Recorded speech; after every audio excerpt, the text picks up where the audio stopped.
Welcome back to GT Recrafted. Back in the early days of Gran Turismo, few cars always stuck with you. Not the obvious supercars, but the unique race machines hidden deep in the dealerships. For me, one of those cars was the Puma GTO. First appearing in Gran Turismo 2, at first glance this car appeared to be a Mitsubishi GTO just wrapped in a Puma livery, but it wasn't a fictionary build. The Puma GTO was a real-life Super Taikyu N1 car that raced from 1994 to 1996 in Japan. At its heart, it had a 6 GT7 just like the production motor that produced 330 horsepower. With a weight reduction of 1,460 kilos, the car was built for endurance racing, not just quick short sprints. Like a lot of lesser known cars in the game, the Puma GTO was often overlooked, but it always stuck with me. And in a strange way, it came full circle. Because a few years later, I ended up buying my own Mitsubishi GTO in real life. So in today's video, we're going to bring the Puma GTO back. We're going to be rebuilding this car in Gran Turismo 7, testing it out on the track to see how it performs today. To recreate the Puma GTO in Gran Turismo 7, we'll be starting off with a base model GTO, building it up to a Super N1 Taikyu car. That means keeping things realistic. The real car didn't have 600 horsepower. It was 330 horsepower, weighed 1,460 kilos, and was an endurance racer. A well-balanced, reliable endurance car, not an all-out time attack car. Once it's done, we'll take it to the track, see how it performs, and see if today's day and age it still is a formidable race car. So to get this right, firstly, there's no engine swap needed, so both of these engines are not necessary for this build. We're sticking to the original 6G72. So over to the body kit, front, type B. For the side, we're going to be going to type A. The rear, standard. You can do type A and it'll give it a diffuser, but for the sake of purity, we're going to stick to the standard. Over to the rear wing, again, the factory spoiler was pretty much used through the Taikyu. The wing does look okay, but again, for the sake of purity, we're going to leave it to the standard wing. Bonnet clips you can use, or bonnet pins you can use whichever you like. Tow hook, again, any which one you like, doesn't make a difference. But type B is the one I've got. And of course, full roll cage type C. With the light bulbs, you can choose any which one you like. Take your preference. Number plate, type B rear only. As for the brake calipers, you can choose any color, but I've chosen red. And over to the livery. If you want to pause it here, find the same user that I've got. This is the most accurate livery that I could find that matches the real life car. Over to the wheels, we're going with Rays and the GTC Volk Racings. 17-inch is the factory size and the size they use on the real car.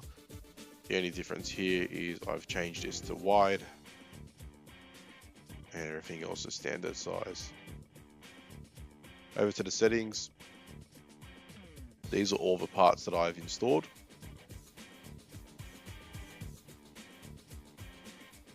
So if you just want to make sure that you've installed all of these parts here.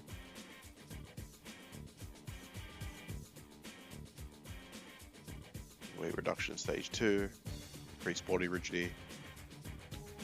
Over to racing drilled brakes, racing calipers, racing pads, exhaust racing, silencer racing, air cleaner racing, intercooler normal, anti-lag systems there but not active, turbocharger is normal, brake controller is active, fully custom racing gearbox with the final ratio set to 300.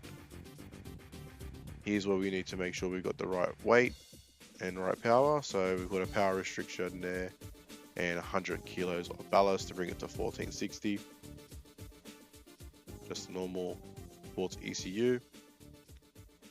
Downforce 100 at the front. You can obviously choose whichever racing tyres you like. And then these are the settings for the suspension.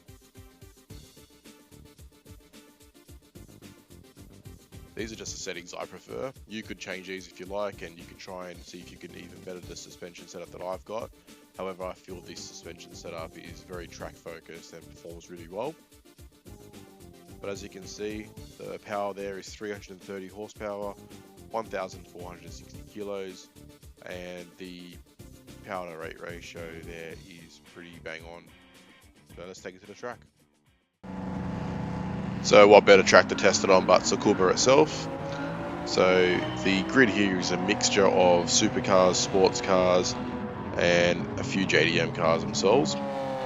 Obviously we're the only race livery car here, but we're starting sort of mid-grid. But you'll soon see that we are going to make quick work of a lot of the mid-track cars, mid-grid cars I should say. So being 330 horsepower amongst a grid of cars with 550 plus horsepower, obviously on the straights, we do tend to be led away by a lot of these cars. However, in the corners, you'll see we are a lot more nimble, and especially with the acceleration, we do tend to have a bit of an advantage with the all-wheel drive system. Quick point, it's probably well noted by now, but the car in real life was actually based on a second-gen Mitsubishi GTO, which was released from 1994 through to 1997. And this car in the game is a first generation, which was released early 1990 to 1993. So main difference is obviously the early first generation didn't have fixed headlights, they had the pop-up headlights. And from the second generation onwards, they did come with fixed headlights up into the third generation, which became with what is probably the most sought after generation in the GTO world, with the combat wing and the slightly facelift front end. Here we go, we're up against our first JDM car of the same era, and you'll see here we pull away quite quickly on that one, chasing down the BMW down the back straight. And again, as I said, through the last corner, easily taking over up onto the main straight.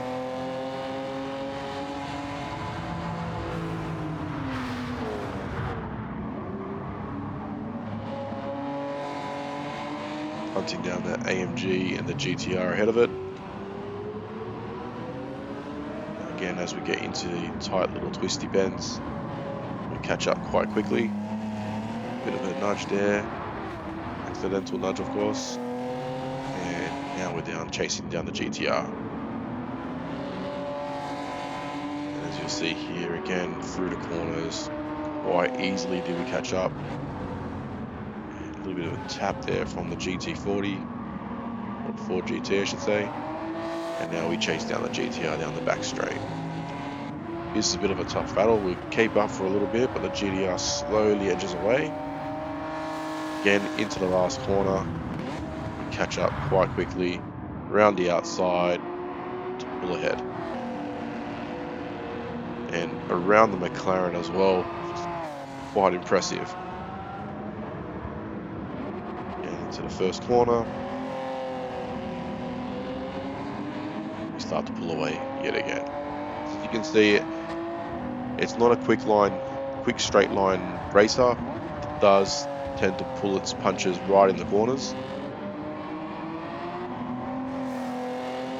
But once it's out of the corners, it pulls away quite easily. And as you can see, it's a struggle for the other cars to catch up.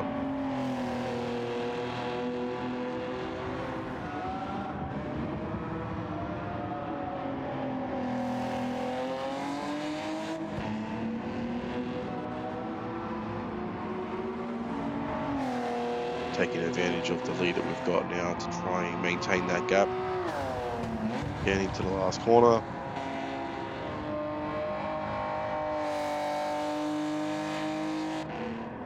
And across the line, take the checker flag. The Puma GTO may not be the most famous car in Gran Turismo history, but for me, it's the one that never faded from memory. From first discovering the car in the early days of Gran Turismo to eventually owning my own GTO in real life, this car came full circle.